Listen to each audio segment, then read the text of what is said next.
चलिए बच्चों, divisibility rule जानने से पहले मैं आपको फैक्टर्स के बारे में बता दूं कि फैक्टर्स होता क्या है। The number that are multiplied to find product are call its factor. वो नंबर, ठीक है, जिसको हम गुणा करते हैं उसको हम फैक्टर बोलते हैं, और गुणा करने के बाद हमें जो रिजल्ट मिलता है, जो आंसर मिलता है, उसे हम प्रोडक्ट कहते हैं। ठीक है, या आप ये भी कह सकते हैं कि किसी भी प्रोडक्ट को हम किसी दो नंबर में कैसे लिख सकते हैं, गुणा करके। ध्यान दीजिएगा, गुणा करके। ठीक है, तो उसको हम फैक्टर्स बोलते हैं। जैसे कि अगर मैं कहूँ कि 6 को आप कैसे लिखेंगे गुणा के रूप में, गुणा करके, तो आप ये बोल सकते हैं कि 1 गुणे 6 हम 6 लिख सकते हैं, या 3 मल्टीप्लाई 2 हम उसको 6 लिख सकते हैं। ठीक है, आगे बात समझ में।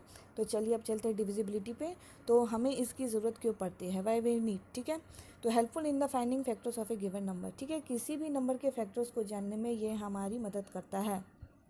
will help us find which number divide others without leaving any remainder। यानी कि ये हमें पता लगाने में मदद करता है कि कौन सी संख्या नंबर दूसरी नंबर को बिना किसी रिमाइंडर के डिवाइड करती है। ठीक है, अब आ गई बात आपको समझ में कि डिविजिबिलिटी की ज़रूरत हमें क्यों पड़ती है और फैक्टर्स क्या होता है। तो चलिए बच्चों, आपको आ गया समझ में कि फैक्टर क्या होता है। The numbers that are multiplied to find a product are call its factor.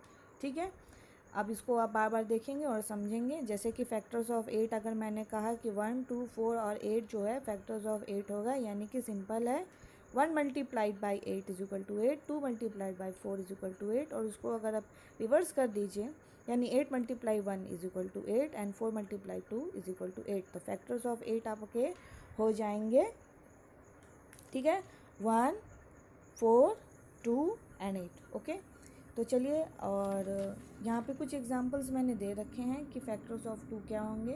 तो आपने देख लिया है कि फैक्टर्स ऑफ 2 क्या होंगे।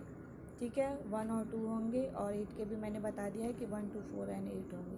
ठीक है, और इसका एक तरीका ये भी है कि जो दो नंबर जिसको आपने मल्टीप्लाई करके आंसर निकाला, प्रोडक्ट निकाला, तो आप सिंपल कीजिए कि प्रोडक्ट को दोनों नंबर से डिवाइड कीजिए अलग अलग करके। अगर आपका रिमाइंडर 0 आ रहा है तो आप सही जा रहे हो।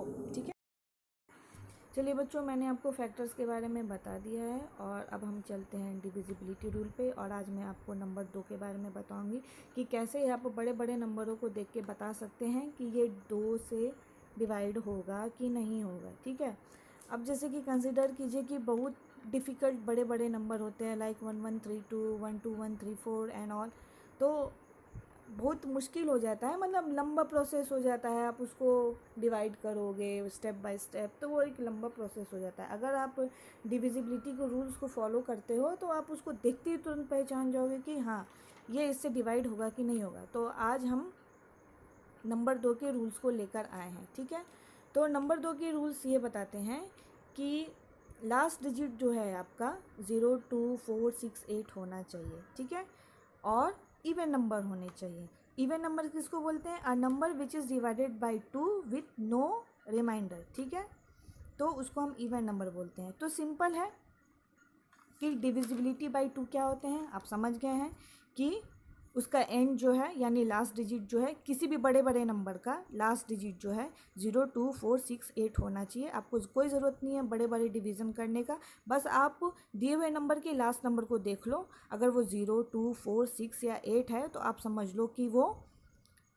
2 से डिवाइड होगा। लाइक 90, 26, 48, 32, 56, 44 जो आप देख रहे हो, उसके लास्ट डिजिट को देखो तो 90 में 0 है, 26 में 6 है, 48 में 8 है, 32 में 2 है, 56 में 6 है, 44 में 4 है। ठीक है, एंड सो ऑन। तो बस लास्ट डिजिट को देख के आप समझ लोगे कि वो 2 से डिवाइड होगा। तो आ गई आपको बात समझ में। यहाँ मैंने डिविजिबल बाय 2 के भी कुछ एग्जांपल्स दिए हुए हैं, जैसे कि 21, 24, 48, 49 और 160 में मैंने पूछा है कि कौन से होंगे नंबर वो जो 2 से डिवाइड होंगे। तो सिंपल है, देखिए मैंने जो सर्कल मारा हुआ है वो सारे नंबर 2 से डिवाइड इसलिए होंगे क्योंकि लास्ट में 4, 8 एंड 0 आ रहा है, तो हो डिवाइड हो गया ये 2 से। तो अब मुझे लगता है कि आपको अच्छे से समझ में आ गया कि डिविजिबिलिटी बाय 2 रूल्स क्या होते हैं। ठीक है, तो मैं फिर आऊँगी 3, 4 एंड सो ऑन के नंबर लेकर। तो धीरे धीरे चलेंगे ताकि समझ में अच्छी तरीके से आए, और फिर धीरे धीरे मैं आपको और भी नंबर्स के रूल्स के बारे में बताऊंगी। होप कि आपको समझ में आ गया हो, और कुछ दिक्कत हो तो कमेंट बॉक्स पे ज़रूर बताएं, मैं उसको सॉर्ट आउट करने की कोशिश करूँगी। Till then bye bye.